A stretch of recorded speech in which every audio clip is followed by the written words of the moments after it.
మైపాల్ యాదవ్ ఏం ఎగ్జామ్స్ రాసిండు, ఏం కాంపిటేటివ్ ప్రయత్నం చేసిండు, ఎందుకు రాలేవు, వచ్చినాయేమన్నా?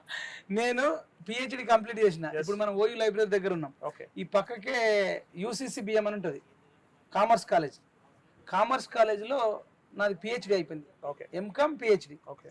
ప్రభుత్వ ఉద్యోగాలు ఎన్ని ప్రయత్నం చేసి? అదే చెప్తున్నా, ఎంకామ్ పిహెచ్డి అయిపోయింది. ఎంకామ్లో అంటే ఫస్ట్ నుంచి కూడా 10th, ఇంటర్, డిగ్రీ, పీజీ కూడా అన్ని టాప్ 70 పైన ఉంటుంది మనకి. ఓకే. పిహెచ్డి కూడా సక్సెస్ఫుల్గా అయిపోయింది.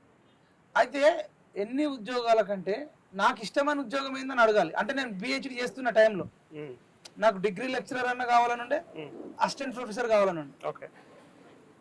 నువ్వు నోటిఫికేషన్ వేస్తే కదా నేను అప్లై చేయాలి. దానికి జేఆర్ఎఫ్ నెట్ అని ఉంటుంది.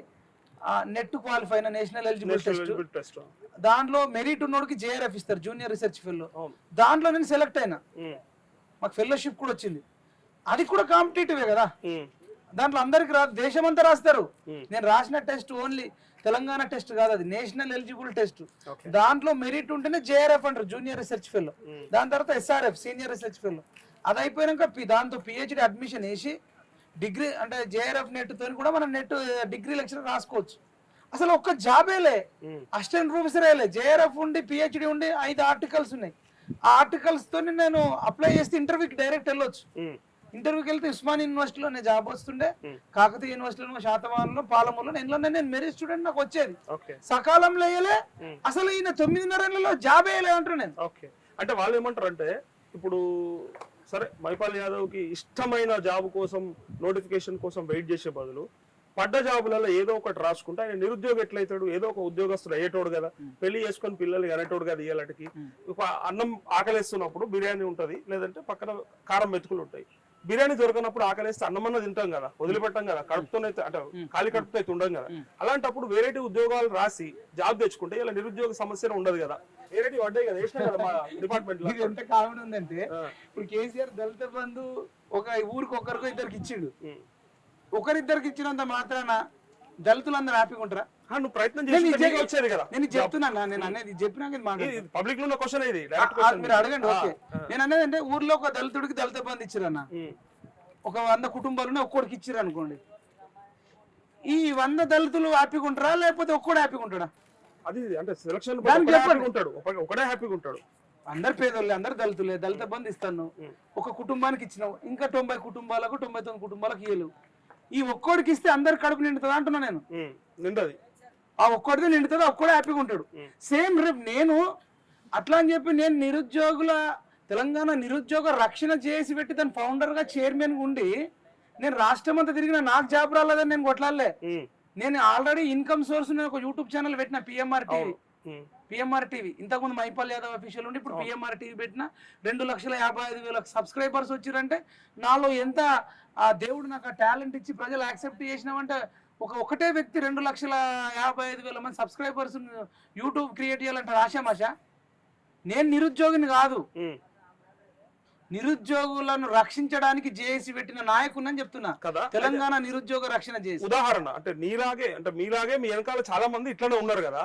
వాళ్ళు కూడా అదే కదా, పడ్డ ఉద్యోగాలు రాసుకోకుండా, అందులో మెరిట్ రాకుండా, అందులో స్కిల్ లేకుండా, నైపుణ్యం సంపాదించకుండా, ఉద్యోగాలు సాధించకుండా, అంటే వచ్చిన వాళ్ళు అయితే చాలా మంది కనబడతా ఉన్నారు కదా. ఏడ కనబడతారు, లిస్ట్ పెట్టమని కదా. ఏ ఊరు కావురు లిస్ట్ పెట్టుకో, గీదింట్లోకి ఇట్లా వచ్చారు, మెరిట్ చదివినోడు వచ్చిండు అని పెట్టండి. అసలు ఉద్యోగాలు పడకనే కదా మన ప్రవళిక చనిపోయింది అంటున్నా. ఇప్పుడు మీరు అడిగిన క్వశ్చన్ ఏంటంటే, నా ఒక్కోడి కోసం మీరు అడిగిరా, నా ఒక్కోని సెటిల్ కావాలంటే నేను రియల్ ఎస్టేట్ కోసం నేను రియల్ ఎస్టేట్ చేసుకొని బతకగలుగుతా. లేదంటే నాకు ఆఫ్రికాలో ఆల్రెడీ ప్రైవేట్ లో జాబ్ వచ్చింది, నేను అక్కడ వెళ్ళి 2 లక్షలు 3 లక్షలు బతకగలుగుతా. నాకు అమెరికాలో తెలిసిన వాళ్ళు ఉన్నారు, నేను వెళ్ళి బతకగలుగుతా. నేను చేసేది నా ఒక్కడి కోసమా? నాకు ఆల్రెడీ బీఆర్ఎస్ లో మొన్న 2 కోట్ల ఆఫర్ ఇచ్చిన నేను తీసుకోలేదు. నాకు నేనే బతకాలంటే ఎట్లనే చేయొచ్చు. నేను అనేది ఏంటంటే, ఇంకొక పెద్ద మీకు మంచి ఆన్సర్ చెప్పాలి. మాకు మీరు ఒక క్వశ్చన్ నాకే అడగలే, 30 లక్షల మంది నిరుద్యోగులకు అడిగిరా క్వశ్చన్. ఆ జాబులు వేయకపోతే ఇంకో జాబ్ ఏదో పని చేసుకొని బతకొచ్చు కదా. పని చేసుకోవచ్చు అనలే, పడ్డ జాబులకు ప్రయత్నం చేయొచ్చు కదా. అంటే నాకు నచ్చిన నోటిఫికేషన్ రావాలని ఎందుకు? ఎవరికైనా ఇప్పుడు పెళ్లి చేసుకునేటప్పుడు పిల్లని కలిసి నచ్చిన పిల్లని చేసుకుంటామా, ఎవరిని పడతాలని చేసుకుంటాం? నచ్చాలి ఎంతో కొంత మనసుకు. ఇప్పుడు పెళ్లి చూపులకు పోతావన్నా, నీకు నచ్చలే, నచ్చకుండా ఎవరినొకళ్ళని చేసుకొని సంసారం చేయంటారు. ఆ రోజు కూడా వస్తుంది కదా. నచ్చేదాకా ప్రయత్నం చేస్తాం, అంటే నచ్చడం దొరకనప్పుడు ఏం చేస్తాం? సరే నా గొంతెమ్మ కోరికలు ఉంటే తప్పు, కానీ ఐశ్వర్యరాయని కోరుకోవడము లేకపోతే ఇంకా అట్లాంటి మధ్యగా కోరుకోవడం వేరు. నార్మల్ వ్యక్తులు అయితే కొన్ని మనకు డ్రీమ్స్ ఉంటాయి కదా ఎవరికైనా, అమ్మాయి ఇట్లా ఉండాలి, లేదంటే అమ్మాయికైనా సరే అబ్బాయి ఇట్లా ఉండాలి అనుకుంటారు.